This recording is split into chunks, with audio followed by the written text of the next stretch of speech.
Now students, we will do the English worksheet for final term PT2. So in this worksheet, first you have to give the answer of some questions. The first question is, how does a fish move? Fish कैसे move करती है? A fish moves by swim. How does a frog move? Frog कैसे move करता है? A frog move by hope. Which vegetable is also called पालक? कौन सी vegetable को हम पालक भी कहते हैं? तो इसका क्या आंसर होगा? Spinach is also called पालक. Which vegetable are used in salad? कौन सी सब्जी सैलेड में यूज़ की जाती है? तो कौन सी सब्जियां यूज़ की जाती हैं? Like carrot, radish, tomato and onion are the vegetables which are used in salad. Which vegetable is used to make halwa? कौन सी वेजिटेबल से हलवा बनाया जाता है? तो इसका क्या आंसर होगा? Carrot is used to make halwa. Which vegetable looks like a beautiful flower? कौन सी वेजिटेबल एक सुंदर फूल जैसी दिखाई देती है? तो answer is cauliflower. Cauliflower is look like a beautiful flower. Now the word meaning. Prepared. What is the meaning of prepared? Prepared का meaning होता है made यानी कि बनाना. Salad. Salad का meaning है mixture of raw vegetables. Mixture of raw vegetables यानी कि कच्ची सब्जियों का जो मिक्सचर होता है उसको हम खाते हैं. सैलेड बोलते हैं. Tasty. Pleasing to taste. Tasty का क्या मीनिंग है? Pleasing to taste. Trot. Trot to move at a fast speed. जैसे जनरली जो हॉर्स की जो वॉक होती है उसे हम ट्रॉट बोलते हैं, वो काफ़ी तेज भागता है. Then hop. To move jumping by 1 foot. Hop का मीनिंग होता है एक टांग पर उछलना. प्रीटेंड. प्रीटेंड का मीनिंग क्या है? To act in to behave in a particular way या टू एक्ट समवन. जब हम किसी की नकल करते हैं तो उसको प्रिटेंड बोलते हैं.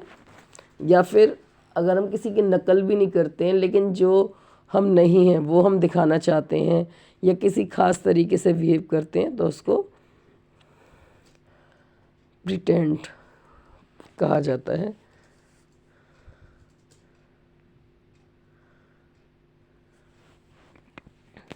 Now learn the spelling. First word is mouse. MOUSE mouse. Mouse का क्या मीनिंग होता है? चूहा. नीटली. NEATLY. नीटली मतलब साफ. TEACHER teacher. टीचर का मीनिंग होता है अध्यापक. करेक्ट. CORRECT. करेक्ट. करेक्ट का क्या मीनिंग होगा? सही. HAPPY happy. हैप्पी का मीनिंग होगा खुश. Then basket. BASKET. बास्केट माने टोकरी. BICYCLE bicycle. बाइसिकल का मतलब होता है साइकिल यानी कि 2 पहिए वाली साइकिल. NAUGSTY naughty. नोटी का मीनिंग होता है शैतान, नटखट. LEATHER leather. Leather is a type of material which is used to make shoes. ठीक है, चमड़ा जिसको हम हिंदी में बोलते हैं. Then mother. मदर का मीनिंग होता है माँ.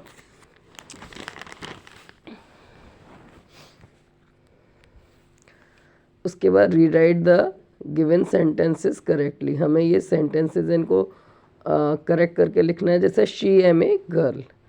तो बच्चों शी के साथ कभी भी एम नहीं आता है. शी के साथ हमेशा इज आता है या वॉज आता है.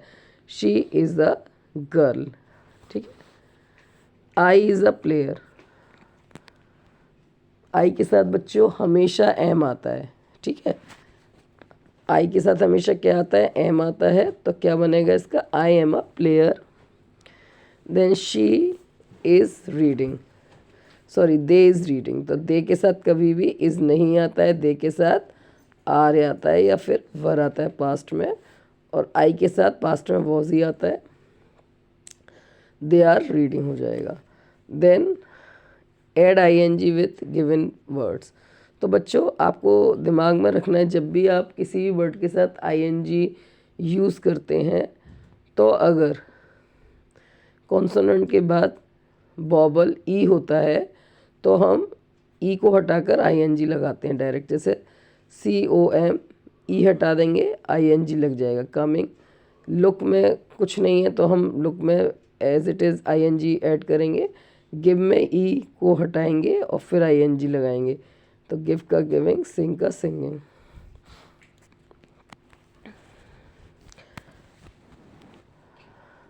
Now fill in the blanks with have, has and had.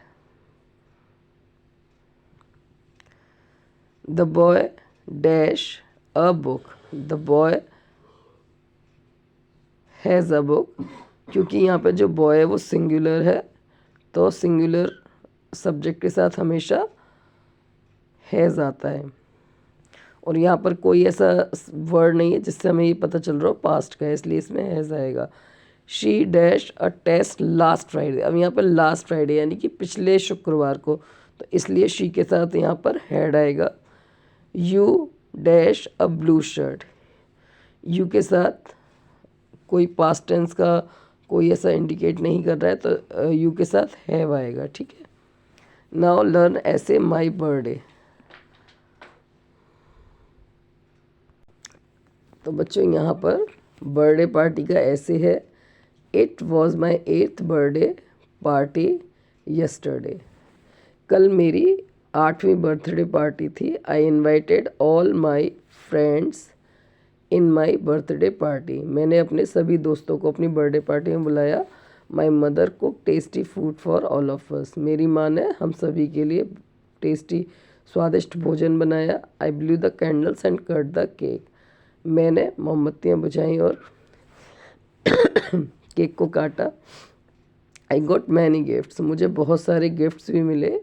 We also enjoyed the dance, हम लोगों ने डांस खूब मज़े से डांस किया। Everyone enjoyed the party very much, सभी लोगों ने पार्टी को बहुत ज़्यादा एंजॉय किया। ठीक है बच्चों,